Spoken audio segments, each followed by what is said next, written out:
Hi everyone, Elsie Jensen here. Tonight we are going to finish off our pot roast dinner that we have cooking in the oven with some mashed potatoes, pot roast carrots, and creamed kale. And then we are going to bake up some sourdough mini bowls to have with our dinner tonight. So let's start by getting these all kind of prepped out. So last night we prepped up our mini bowls, and these are all savory bowls.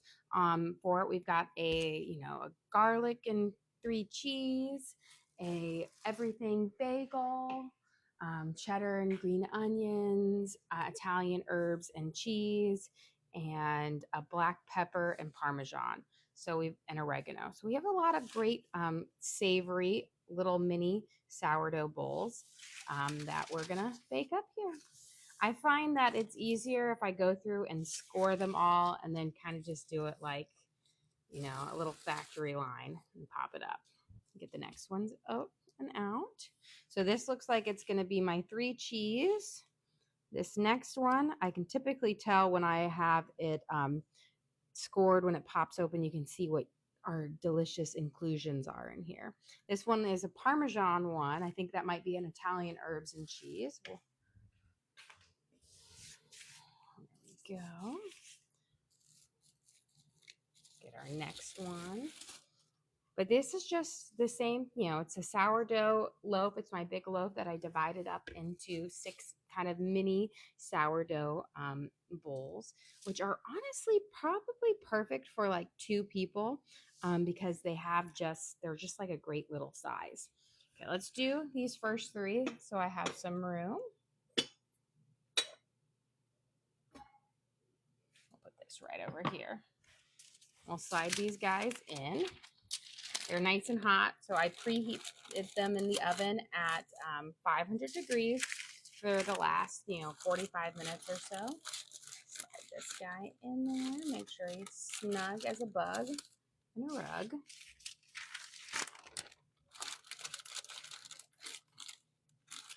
There we go. I'll make sure I put my little lids back on. They're nice and hot, so make sure you use an oven mitt.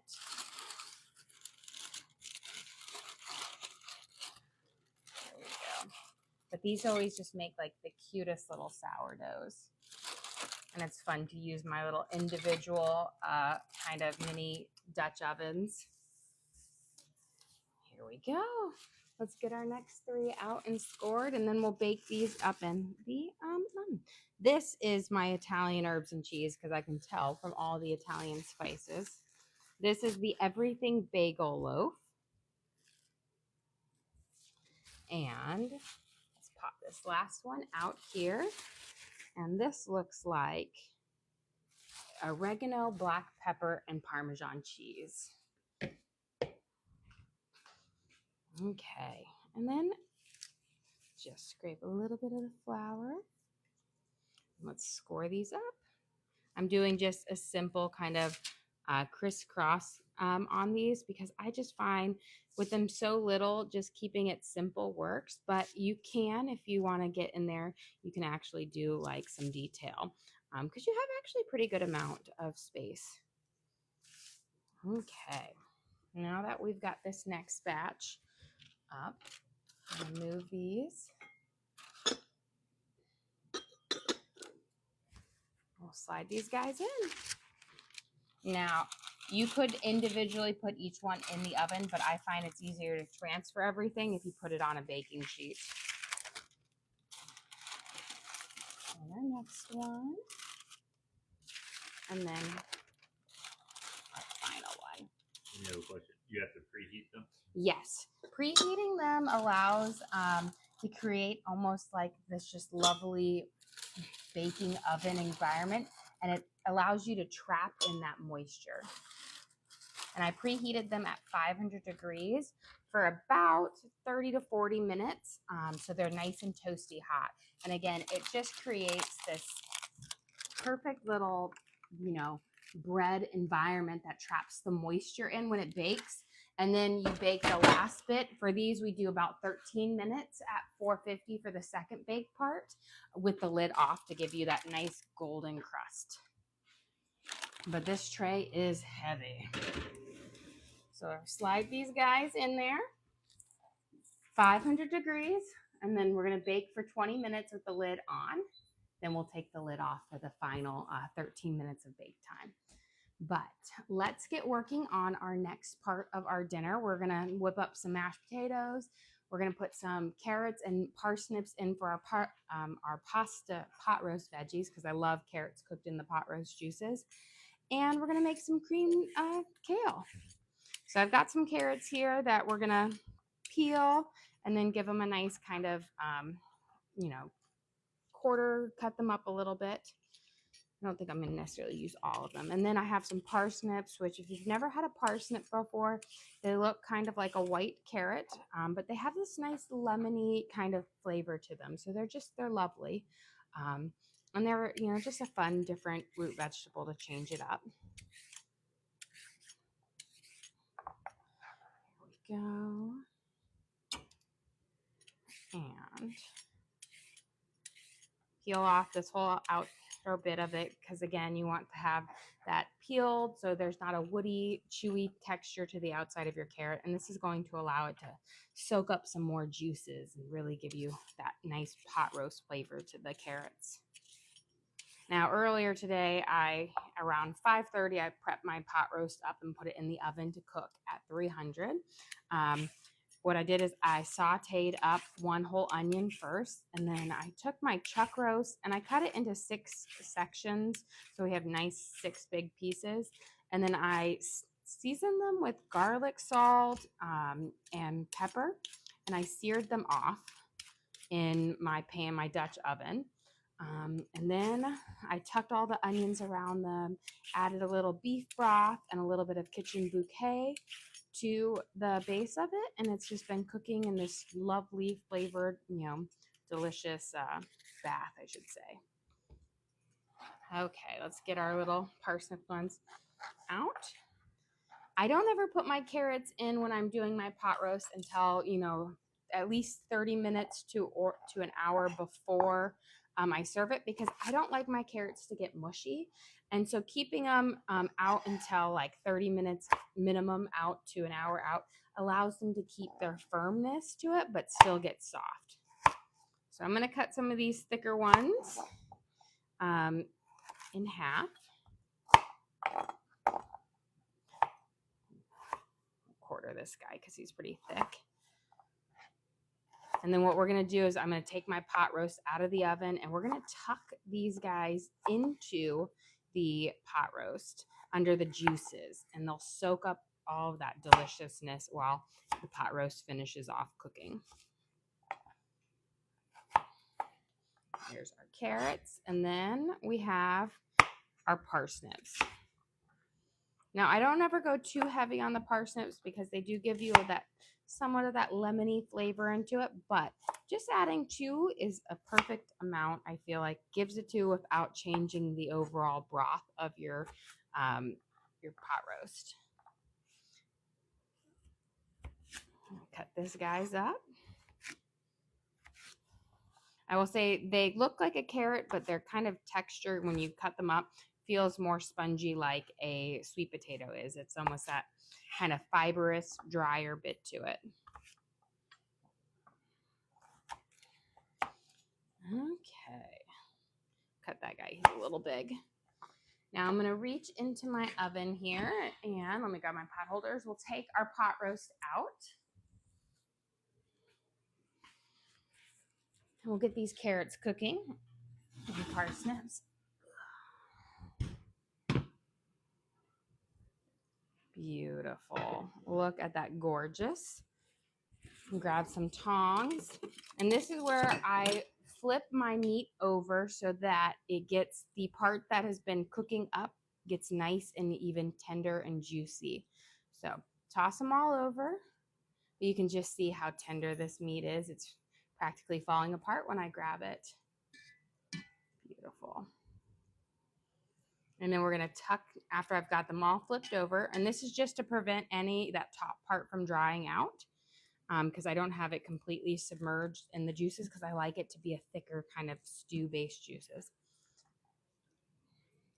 I'll pop these parsnips in, make sure that again they're under. And I used about 2 cups of beef broth in here with it. So you've got that natural fat too from the pot roast or the chuck roast. So we'll just slide these guys underneath so they can soak up that flavor. You want to make sure you get them all kind of coated.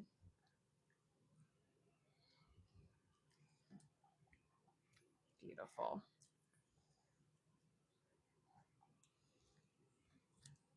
Perfect. And the pot roast, it's simple in the seasoning. Pepper, garlic. I did use 3 bay leaves as well. And then that beef bouillon and kitchen bouquet, which is a browning seasoning, but it's just a lovely kind of sauce base that has just very nice, rich flavors to it. Okay, we've got our carrots and everything. Tuck that back in here. And we'll let that finish cooking off at 300 degrees for this.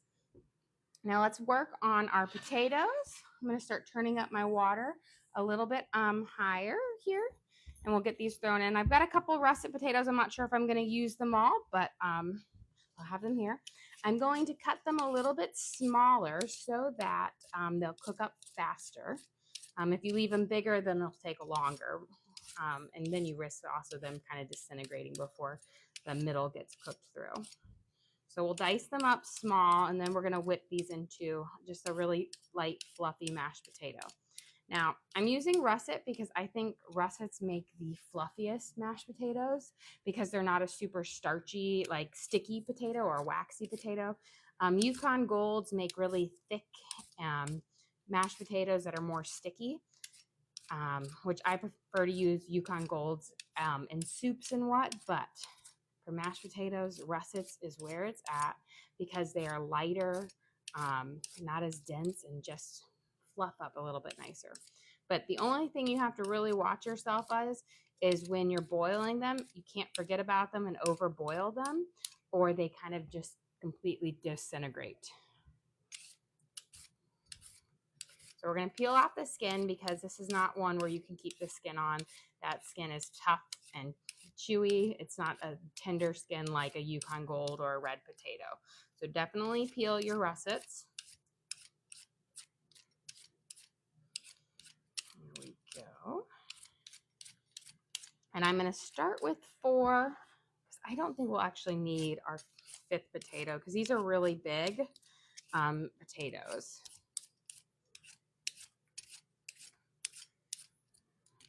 And I lost one of my big mashed potatoes eater tonight because Torrin decided to spend the night at his grandparents'. They always like to watch the football games together. They went to a football game today. So I was like, oh, my big mashed potato eater is gone. Here we go. So now we're going to cube these up nice and small so that they cook up faster. You don't want to leave them too big because, again, bigger will take longer. Smaller will cook faster. And you want to make sure you cut them up evenly because if you ever have the problem of getting lumpy mashed potatoes, it's because your potatoes were undercooked, and that can happen when you have some that are a lot bigger than others. So make sure you try to cut them up all in the same size, and then throw them in there. And I always check when I'm checking for my doneness of my potatoes, I always check the largest potato I can fish out, because if that one is able to smush a fork through, then you know it's going to be ready. So I'm kind of cubing up small, almost like a home fry. That way they can just cook up a little bit faster. And whip these guys up because nothing's better than a fresh batch of mashed potatoes. Mashed potatoes is one of those foods that I just don't think holds well the next day. You've got to have it fresh. It's not a reheatable one, just because the starch in it makes it get really I want to say chunky. Here we go. And then we're going to drop these in just a second for it. And then we'll work on our creamed kale. We will take our lids off of our sourdough here. And then we will make a little bit of a gravy to go on our mashed potatoes using some of our meat drippings from our pot roast. So good stuff coming. I'm excited though with our sourdough ones because having lots of different inclusions in them, I feel like I can mix and match and see how they are. I've been doing a lot of plain ones recently, so it's fun to change it up a little bit. I'll see what my kids' favorite one are as well. Typically, the funniest thing though, Lena, outside of the everything bagel sourdough loaf, she always goes with the plain is the best. And I have to say, you know, there is something special about it, just a basic traditional sourdough loaf. It's just so good. Okay, let's get these guys in here cooking nice and hot. I'm gonna slide these guys in. Here we go. And again, these are our russet potatoes, all diced up. I did them nice and small so they'll cook up faster than leaving them in a bigger cut. There we go. And then I dropped one, so let me get rid of that. And let's give these a quick stir.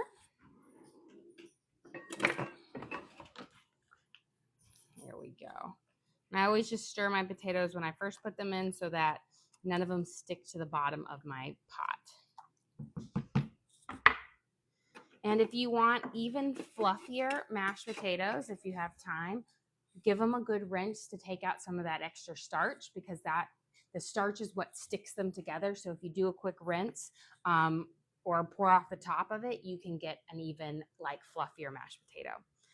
Okay, while we are waiting for those to boil up, let's start on our creamed kale. I am going to grab a little bit of olive oil because I realized I forgot that. Here it is. Oh, realized I put seasonings in my wet cabinet. You have a question? Do you save leftovers? If I have leftovers, I send them to my parents' house because I cook all of their meals. So we had our chicken Madeira at lunch, and I sent over the leftovers for my mom to have for dinner tonight. And then I always make them little like sourdough loaves or whatnot. So I always try to cook enough for us to have dinner and then for my parents to have. So it's essentially cooking for 9 people every meal, which is fun and can take a hot minute on there. The hardest thing for me is not cooking for large people. It's cooking for small groups because I'm just so used to cooking for big groups. I remember when my husband, when we were dating in college, and I would cook up dinner, and we'd have like leftovers for days because I would always just overcook here. Now that our potatoes have a chance to set, as you see on the top of our water is nice and cloudy. That is starchy water. So I always like to just pour that top layer off, and it allows my mashed potatoes to get a little bit more fluffy. There we go. And then, so I have that off, and then let me grab a paper towel to also blot it just a smidge. And this is just going to give you the fluffiest mashed potatoes. It's something where you don't have to do a lot of extra work, but it does make it turn out better. And I always get the compliment from people that I have the best mashed potatoes. And I think part of it is the fact that I also use butter and cream, and mashed potatoes are never diet mashed potatoes in my house. They're rich and creamy and delicious. So we've got our oil heating up here. We're going to add in about, I want to say, 1.5 teaspoons of garlic. You can use fresh garlic if you have it. I used up all of mine today, so I need to grab some more at the store. There we go. We're going to just saute this up I'm going to turn it down now to about a 5. Hit it in the oil for about a minute. Don't go too long where you're going to go from nice and like golden brown to burnt. Garlic is more of a delicate, spice that when you saute it up, it burns pretty quickly. And part of that is because it's minced so small. And then we've got our kale.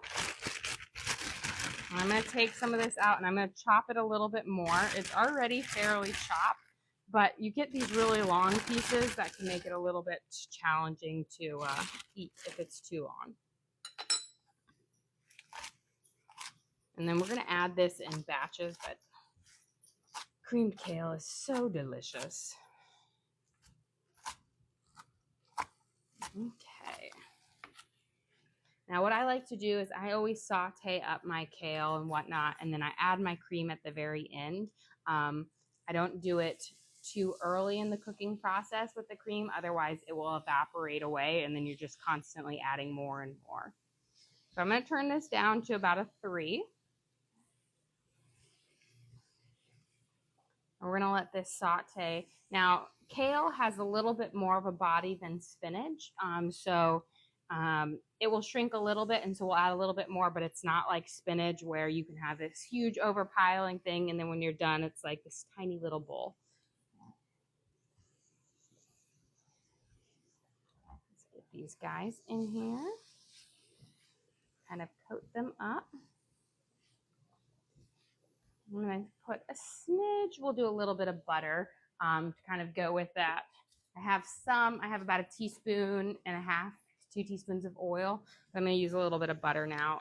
Just about, a teaspoon and a half of butter. Adds just a little bit of a nicer flavor to it.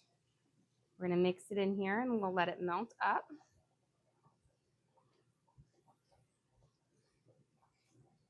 There we go. Just kind of make sure you coat every part of your kale with it, because if you don't cook your kale long enough, it's going to be very bitter. It's one of those ones that you need to, if you're going to have a kale salad, you need to marinate it to get some of that bitterness out. But with cooking it, you need to kind of cook it until it gets a kind of a dark green, more tender in there. Otherwise, it has just that bitter flavor.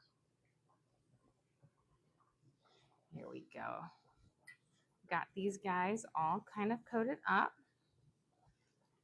Let that simmer. I'm going to chop up a little bit more, but I want to give my potatoes a little bit of a stir here. There we go.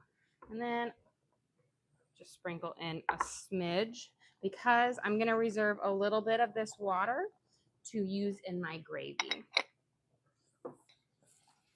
Because the drippings for our beef things is really fatty, and I don't like to use all of that as just the base, because it will make my like gravy really oily.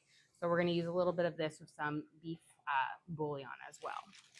Okay, let's get our next handful here chopped up, and I'll add it in. I tend to find it's easier just to add your kale in batches, same with spinach, instead of just trying to add it all in at one time, because it does shrink down. Take out some of the really big, thicker stalks for this. And then we're going to grate up some Parmesan cheese, because we're going to add a little bit of Parmesan cheese to our creamed kale. We'll coat this up. Make sure you coat all of your leaves with that lovely little bit of that butter and oil mixture. Go. Perfect. And we'll let that kind of wilt and get nice and tender. I'm going to just clear this off, because we're going to grate some of our Parmesan cheese to add to our things. I find that freshly grated incorporates a little bit better into the sauce than using like pre-grated, but you can really, either one works. Just freshly grated is a little bit smoother. So we're going to grate it, and then I'll dump it in there. I want about around 1/4 to 1/3 of a cup, because we have a good amount in here. So got to grate this up. I always say, I'm like, oh, I need to get one of those, the ones where you go to the restaurant and the waiter is just cranking it there. I've been to a couple where they've had one of these, and I'm like, oh, that's a lot more work. There we go. So getting there, that's almost 1/4.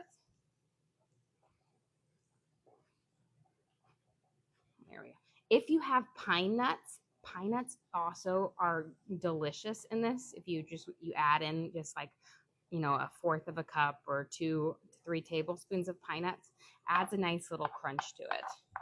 Okay. I think that's good. Let me give this a quick toss. Then our sourdough is ready for us to take the lids off, and then it's a 13-minute countdown to the final bit of our dinner tonight. Okay.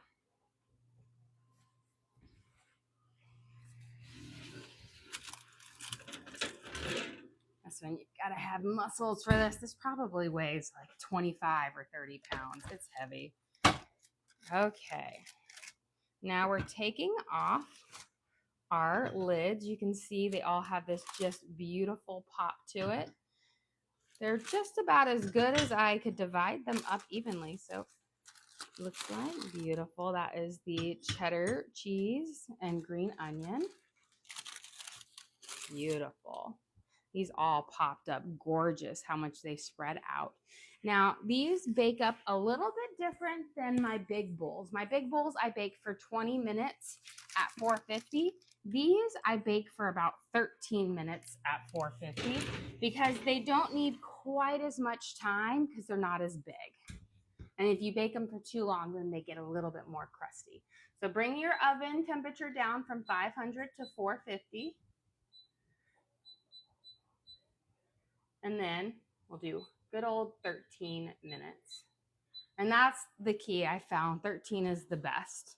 I first tried with 10 and it wasn't enough. And then I finally, 13. Okay. Our potatoes are getting there. Did you make those on stream? Yes, we made those last night on our late night stream. We prepped up those. I prepped up also a really big sourdough bowl with a strawberry jam swirl in it. And then we also prepped up some peanut butter bars last night for it. Here we go. You see how much kale it's already shrunk down from how big it was? I think I might add just a smidge more.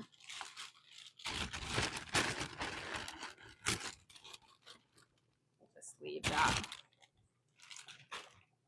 Break a couple of those leaves apart. And then I'm going to check my potatoes and see where their tenderness is at.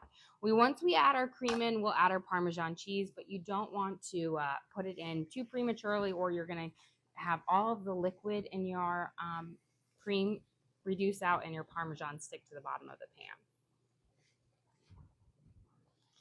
Okay, let's check these potatoes. I'm going to grab a fork. And ideally in here, you want to fish around and find a good sized potato. And then always try to find, here, this guy looks pretty big. And if your fork can slide through it pretty easily, just like that, you know your potatoes are ready to mash up. So these are just perfect. So I'm going to turn this off. I'm going to reserve a little bit of this starchy water to make our gravy. I don't need that. Now, think of using potato water is very similar to using like starchy pasta water. This will just help that gravy add a nice little velvety texture to it. And it will also help dissolve that beef bouillon that I'm going to add in with the meat drippings from our pot roast. Here we go.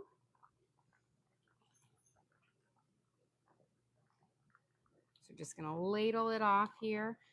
I only need about a cup because we'll have the drippings in there. We don't need so much for our gravy. And then we're going to strain these. Let me give our kale a quick toss. There we go. It's getting there. Now, if you were to sub out and do spinach instead of kale, it will cook in like a third of the time. Kale needs a little bit more. Let me strain these.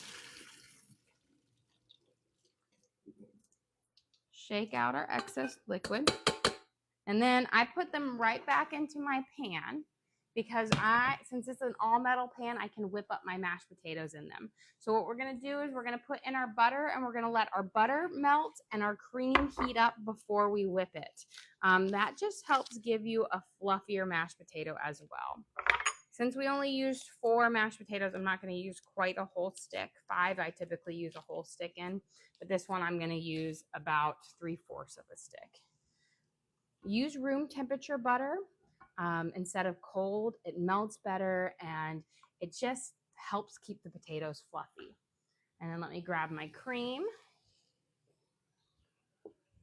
And we're going to do a drizzle around of the cream. We'll let it warm up before we fluff it. Now, depending on how starchy your potatoes are is whether you're going to need a bit more cream or not. I always go by the texture when I'm whipping them, so it's hard to do an exact measurement. And then a couple sprinkles of salt. We're going to let that sit for a minute or two, warm all of those up, and then we'll whip those. Here we go. Beautiful. Okay, now I'm going to turn this down nice and low so it's not too high, and we can add in our cream here for our creamed kale. And it's going to be, you know, between 1/4 of a cup and 1/3 of a cup. I don't flood it too much. I always add just a little bit more as it starts to kind of cook up because I don't want to waste all of my cream, and you don't need it to be drenched in it to get all of that really great flavor. So we're going to keep it nice and low and let it simmer in here. And then what I do, if you find any big stalks of kale, and if you're using like the like where you rip it off from the stalk, then you don't have to worry about it. But if you're using the pre-cut up one, just take those out because those never get tender and are always more bitter. Here we go. Okay. Keeping it low. Let me pat these all down so they can kind of soak up on there. We'll add a little bit more in just a bit, but I always start with little by little and let it kind of move up here. Okay, let's get our mashed potatoes, get their first whip in. Let me grab my hand mixer here. And then we'll get our pot roast out. We'll get some of our meat drippings to start making our gravy.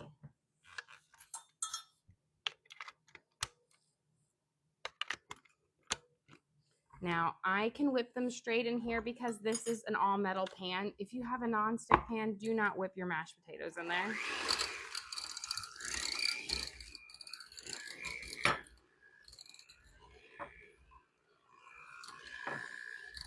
Beautiful. Now I'm going to turn it up. We're going to whip it around until we have this really nice, fluffy mashed potato. Beautiful.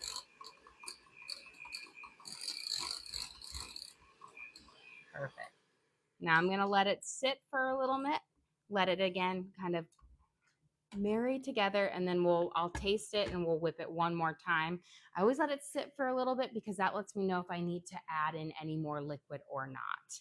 Okay, let me get our pot roast out. Where's my pot holders? That way we can take some of those meat drippings.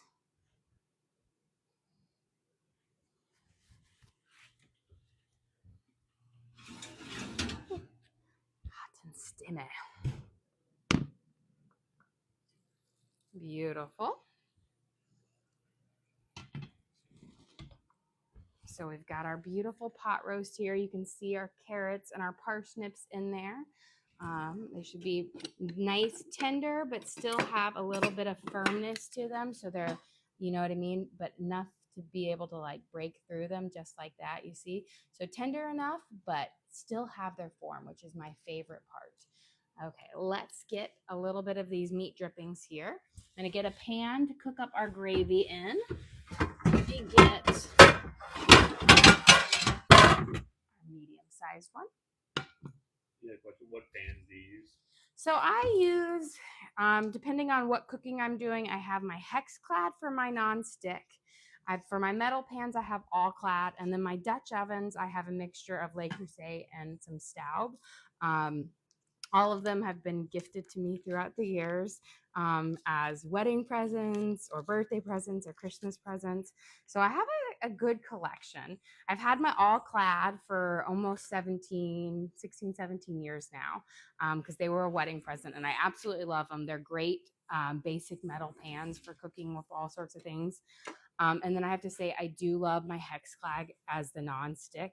I have had these for about 2 years and I have not scratched them. So that to me is a win-win.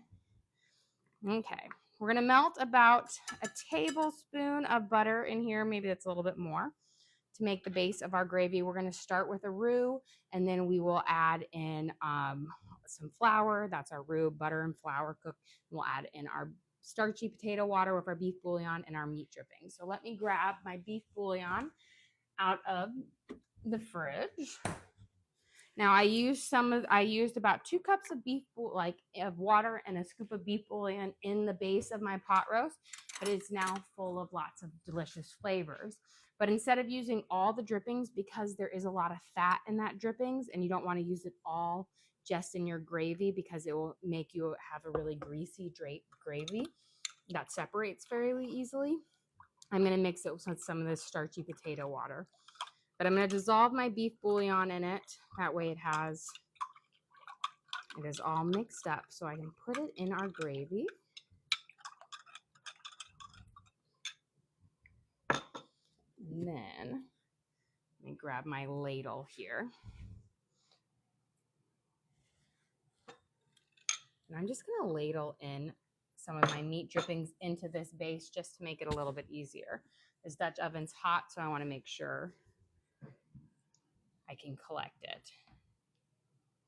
But you see how there is a good amount of fat in there. So I'm going to try to pour a little bit of that fat off and just get that delicious drippings down below. I used to have like a turkey baster, and that's great for sucking up those good juices under there. But one of my kids has used it for some craft project or another.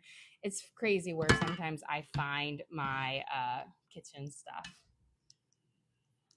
or all of my scissors. They all go missing. Here we go. So I'm going to grab there. That should be good. So we added in a good amount of our drippings in there that have a lot of flavor. Okay, I'm going to turn this guy down to a low. We're going to add in our flour here. Let me grab it real quick. And we're going to whisk it together to make our roux, which is the base for our gravy. So I'm going to add in about a tablespoon of flour. I like to do equal parts butter and flour for our base. And then we're going to whisk it in. Let's see, I think I need a little bit more flour. And you're going to have this just nice kind of thick paste to it. And this is going to make your gravy stick, like give it its thickness to it. And we're going to whisk it here. This should be good. We're going to give it a good, heat for just a second here. And then we're going to add in our liquid part for it.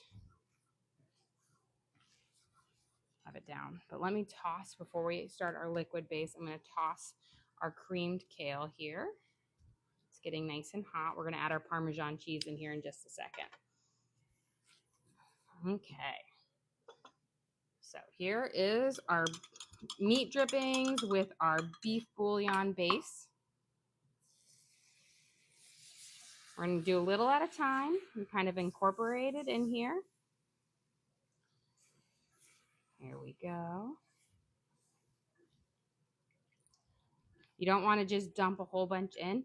With gravy, you got to go slow and incorporate it in until you get to the right consistency. It will start out thicker, and then you'll get it thinner and thinner by adding more and more liquid.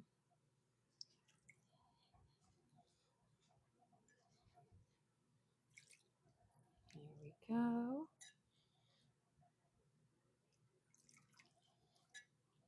Perfect. We're getting there.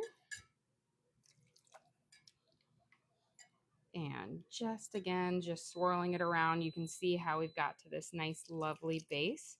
And then we're going to go grab our sourdoughs out of our oven here in just a second. With this. And then I'm going to turn this all the way down so that it doesn't cook off too much. And then let's clear this out of the way, and we're going to grab our sourdough little mini bowls here. And they are looking gorgeous. Again, here's my workout for the day. Pumping these up. They're nice and hot and toasty. Now, we want to get them out of our, let me get my little things, our little Dutch oven so that they stop cooking on the bottom, because they do continue to cook in there, because Dutch ovens hold the heat for a good amount of time. So I'm going to slide this back so I can put it on my things here. There we go. Now let's take these guys out. Perfect.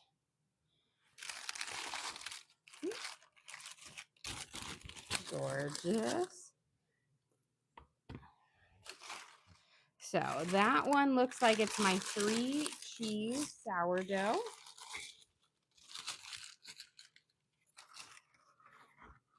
There we go.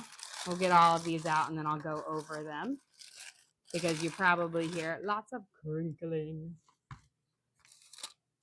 But this just is a good base as our starter base, and then we added all of these spices and cheeses to them in our inclusions, so they're just going to be wonderful.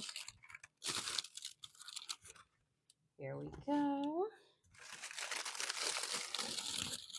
And again, just taking them off. Look how that beautiful golden brown on the bottom, so they're not overdone.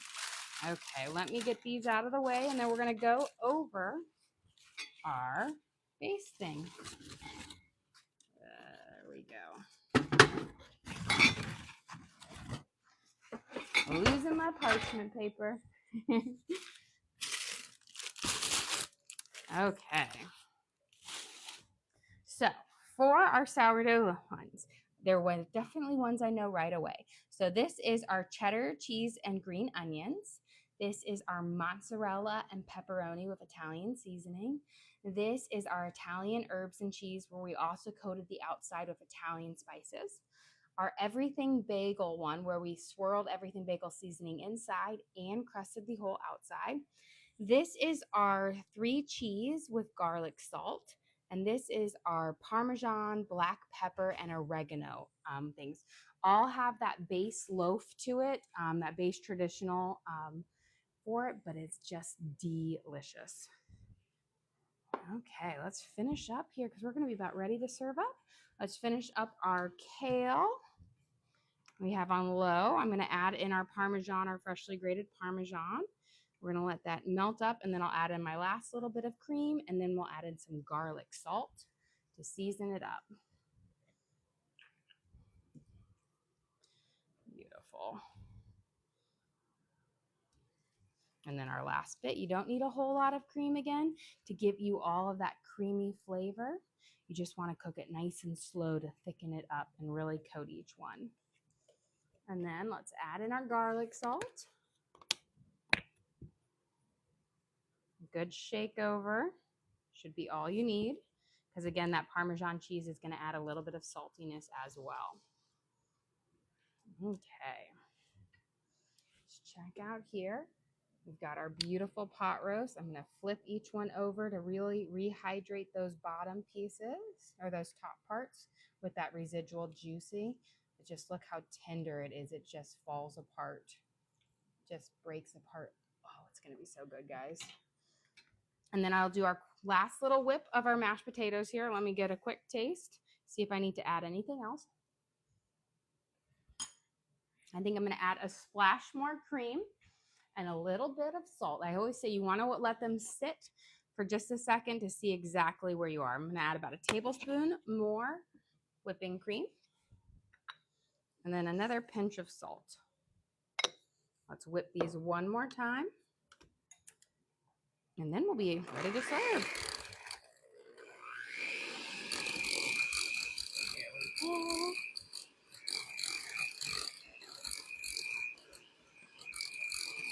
Beautiful. They're nice and fluffy, and wonderful. And the nice thing about also doing it in your pan is it keeps them nice and warm, and delicious. But just look how we've got this light, fluffy mashed potato. Just wonderful. They're going to be beautiful with our dinner today. Let's finish up our gravy. Add these last little bits in here. It has some of our meat drippings in it. And then let me have a quick taste.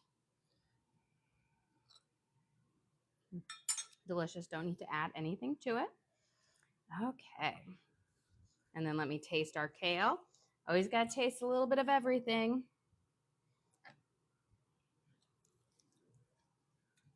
Delicious. So creamy, but it doesn't have to be drenched in it. Let's get ready to serve up our dinner. I'm going to move this guy over here. So we've got our mini bowls, and we can serve up right here since we've got pretty much everything in this area. Saying quite the little feast tonight. Okay, let me grab a plate.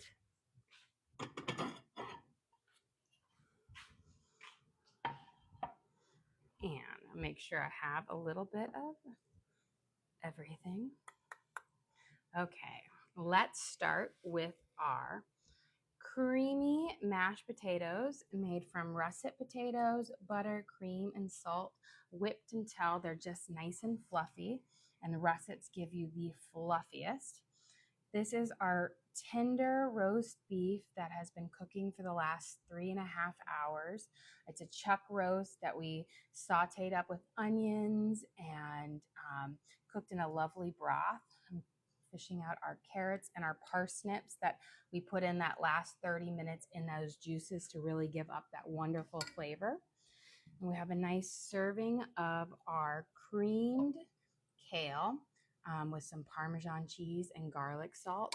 And then, of course, the icing on the cake, you've got our beautiful gravy that we'll put over both our mashed potatoes and our pot roast. And then, of course, we will serve this up with our nice little bevy of mini sourdough bowls. Again, we've got everything bagel, Italian herbs and cheese, pepperoni and mozzarella, green onions and cheddar.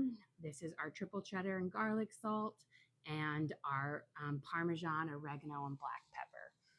Well, guys, thank you so much for joining us here tonight. Don't forget to like and subscribe. I try to do live cooking shows every single day, kind of show you what we're making for our family and hopefully teach you guys something along the way. Again, we do upload all of our videos to the link on our page. So if you ever want to recreate any of these recipes at home, you can just go to our page, search for what we made, and you can watch and cook along with us again. We also have a link to our Amazon storefront that has all of our different cooking gear and gadgets in it. So I've got my hex-clad pans, my all-clad pans, my Dutch ovens, knives, cutting boards, all the different gadgets I use in the kitchen I have in there for you guys to check out. But again, thank you so much for joining us here. Don't forget to like and subscribe.